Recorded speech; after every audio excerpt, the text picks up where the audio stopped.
stars. Today we going into how to pay your bills with your bills. Now I know you're like, what? How to pay your bills with your bills? How do you do that? Okay, let's go into it. It's called, in a nutshell, it's called remittance. So we're about to go into the remittance process. So this right here is like for those who are in New York, Long Island, and specifically, Staten Island, Queens, Brooklyn, Long Island, and you use National Grid or any of these other companies that are under National Grid, then they have a remittance process as to where you're able to pay your bills with the bill. Okay, so what does that mean? When you get a bill in the mail, if you notice on the bottom of the bill where they have the the letter, the letter date, they got the account number, the amount that's due, the past due amount, if anything, blah blah blah blah. You look on the letter, you'll notice, and they got the little dotted line. You're supposed to tear that part off because that bottom of the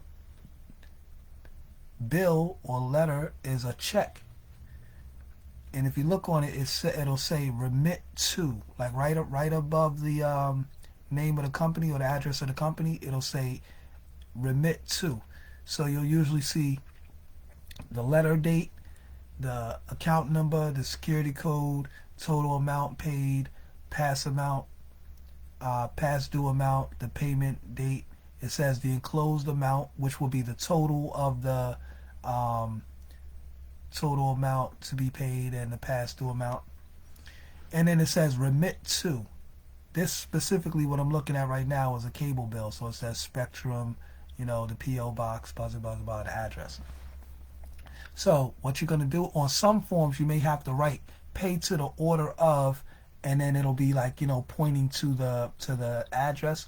But really, I'm thinking you may not have to put pay to the order of because it already says remit to. And remit means to cancel, like to cancel the payment, cancel the debt. That's where you can't be charged for the debt, basically. So next time you get a bill in the mail, if you have go to your junk drawer and look for a bill right now and just look at the little bottom part. That got the little, sometimes it got the dotted line, sometimes it don't. And sometimes it might be at the top of the bill, the top of the letter. So, depending on what it is. So anyway, but now I just said the cable thing, but this is for the National Grid, actually, which is a gas and electric bill.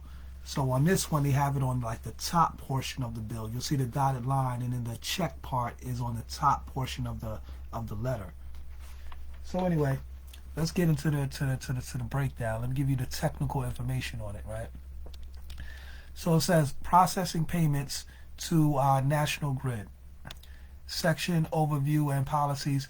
This section is intended to instruct business units, and business units are basically like the companies, you know what I'm saying, or like so for example, if I were to call the cable company or call the gas company or whatever, they're known as a business unit. Or if I call their more so, you would call the CFO, the Chief Financial Officer of the company that you owe the bill to or whatever. And then that Chief Financial Officer will handle the matter of the remittance. You know what I mean? Or sometimes they have it set up where you would send the remittance coupon, deposit it in your bank. When you send it to your bank, they will deposit it as a check, because that's actually what it is.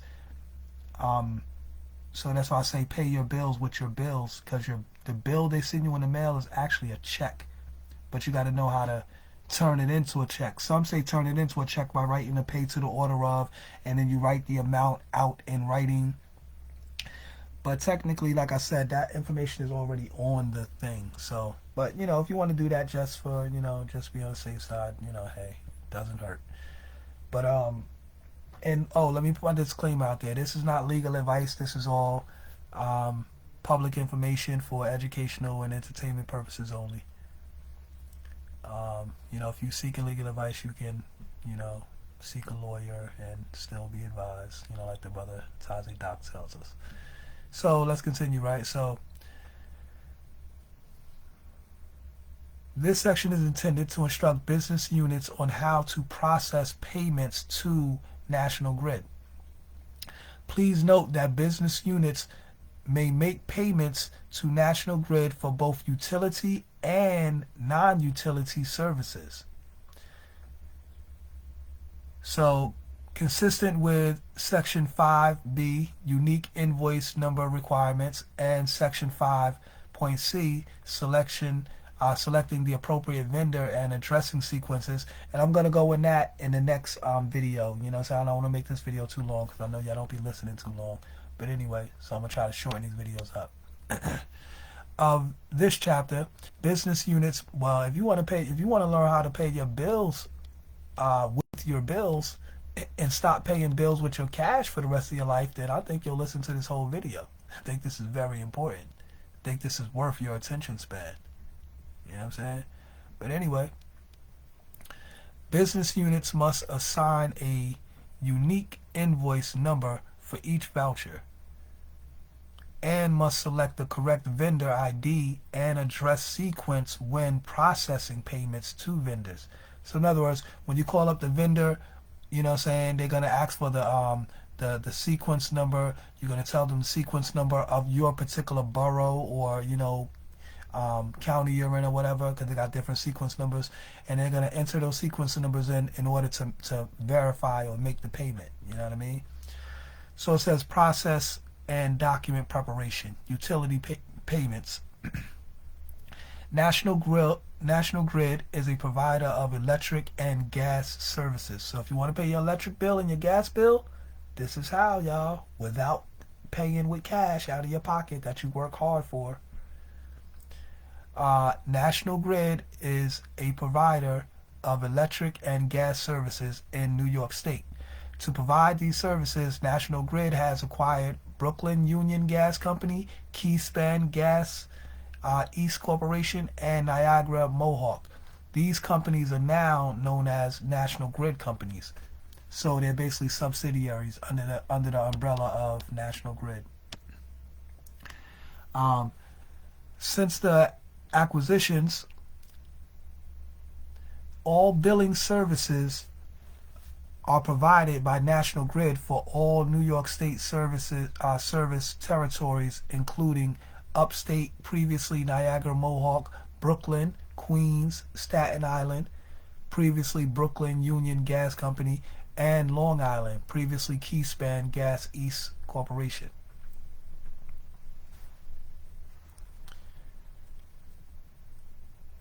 As a result, if your agency received electric and or gas utilities from 739. As a result, if your agency receives electric and or gas utilities from one of these companies, all payments you make should be made to one of the three vendor numbers assigned to National Grid as shown in the payment tables below. So it says select the correct vendor ID, because you can't just give any one. You got to give the one for your city. So when processing utility payments, select so based on the city you in. For example, for gas and electric services provided to the state to a state building in Albany, New York, the business unit must select vendor ID 100007312, National Grid Upstate Utility.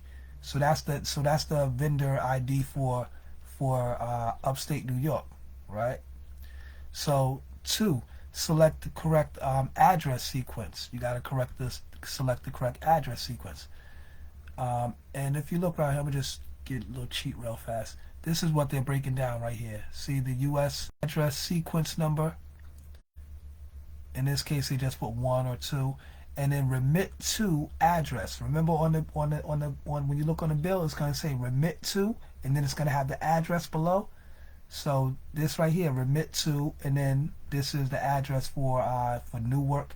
This is the one for, you know, Syracuse, New York. You know what I mean, and so forth and so forth. You know what I mean? So let me finish reading this very fast. All right, so therefore the business unit should review the invoice and select the correct remit to address in the payment tab of the voucher to ensure the payment is sent to the correct address. Failing to select an address in the payment tab will result in the delivery of the payment to a default remit address associated with the ID vendor. This may be the wrong address for your bill. If the vendors are unable to receive state payments, it may delay payment crediting, and business units may experience unintended service interruptions. So it's going to be the remit to address. On the unit finds this not to be true, please notify the vendor management unit, the VMU, at vmu@osc.ny.gov, and the VMU will contact National Grid to resolve the discrepancy. Right. So, you know, once again, utility payment table. You got the area, the geographic area. You know what I'm saying? The vendor number, the vendor name, the payment type, whether it's utility or non-utility payment, the address sequence, and then the remit to address. So you got to follow those prompts right there. Those are the prompts that they're gonna have to follow when you're doing this process, right? So if you're in upstate New York, that's your info right there. You know what I'm saying? Well, that's the vendor number right there for upstate.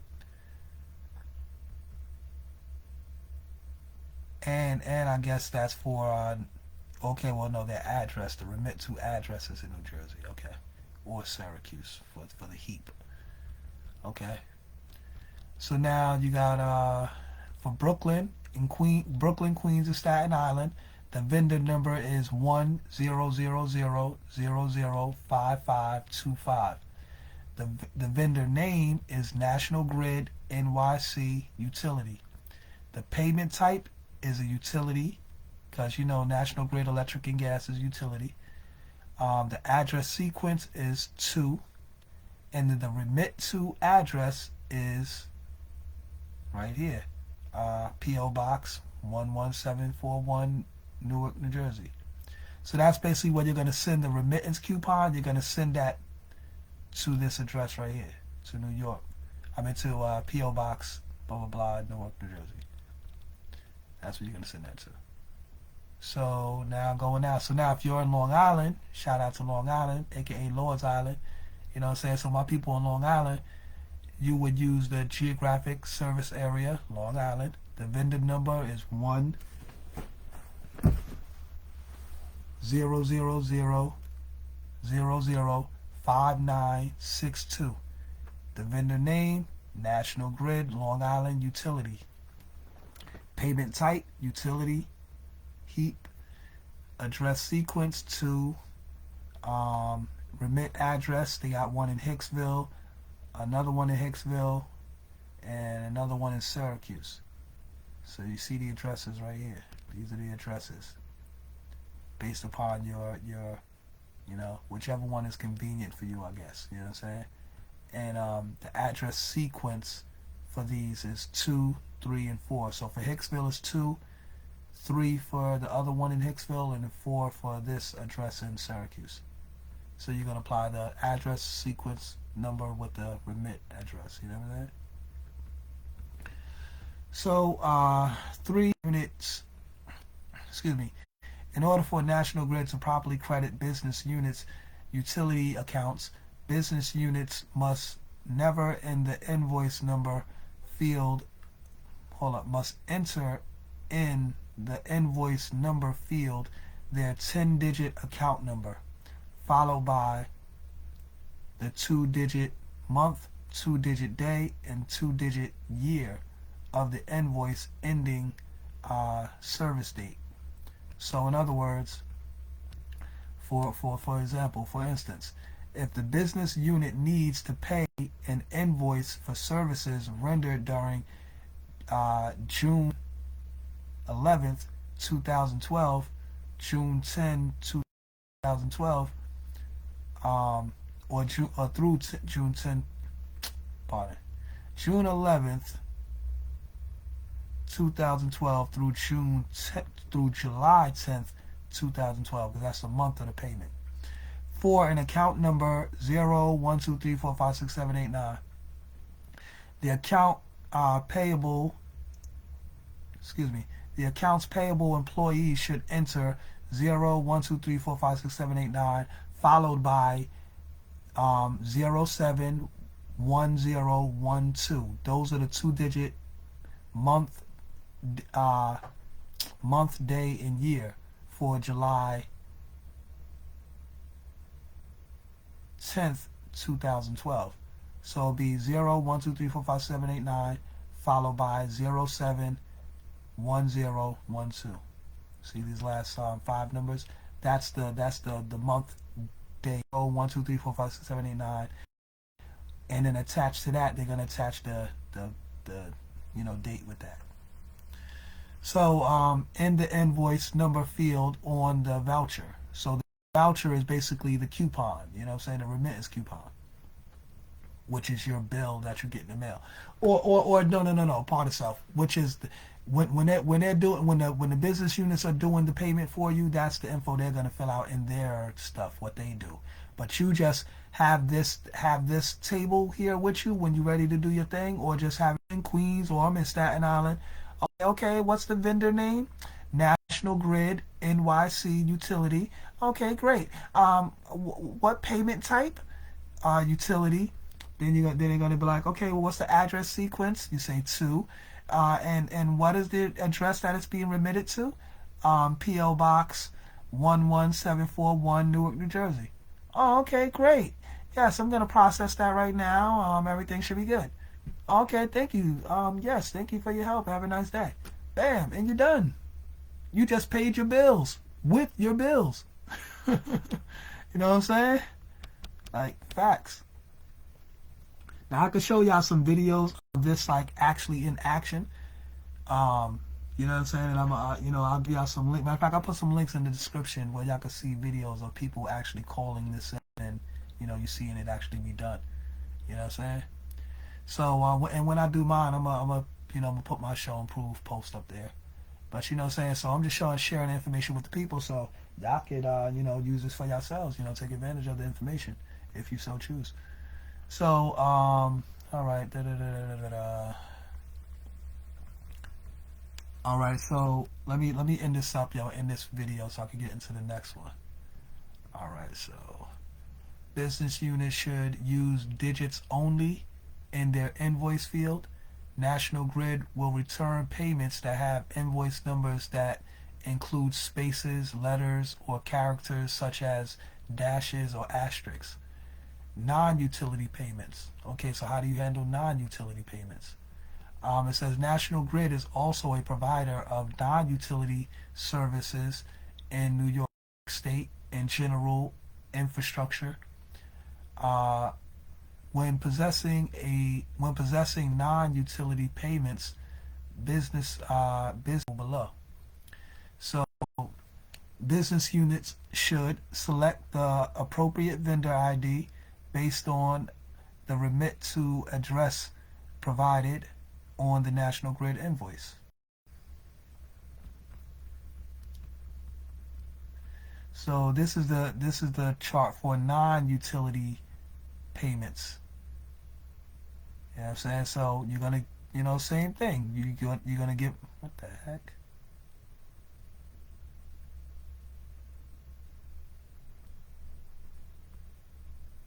Part of stuff. So you're gonna give them the vendor number. You're gonna give them the vendor name, the vendor number, the vendor name. You're gonna give them the payment type.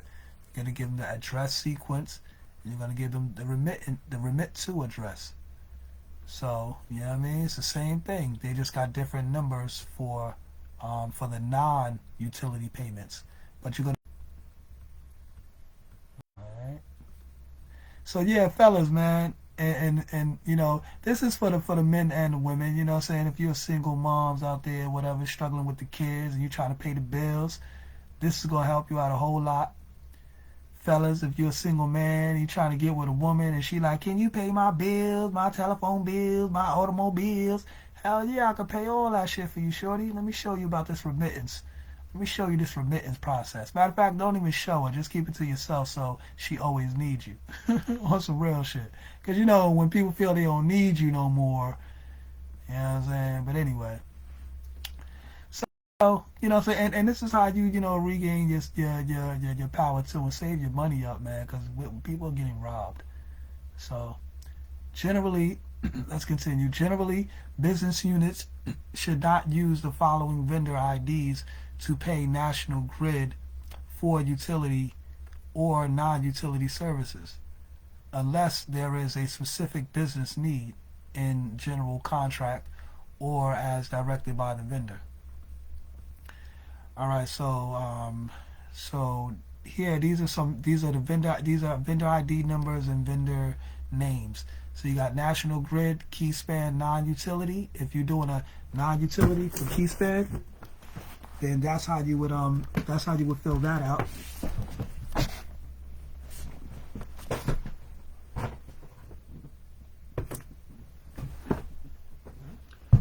So yeah, and then you see the other ones there: National Grid, corporate account, non-utility, Keyspan,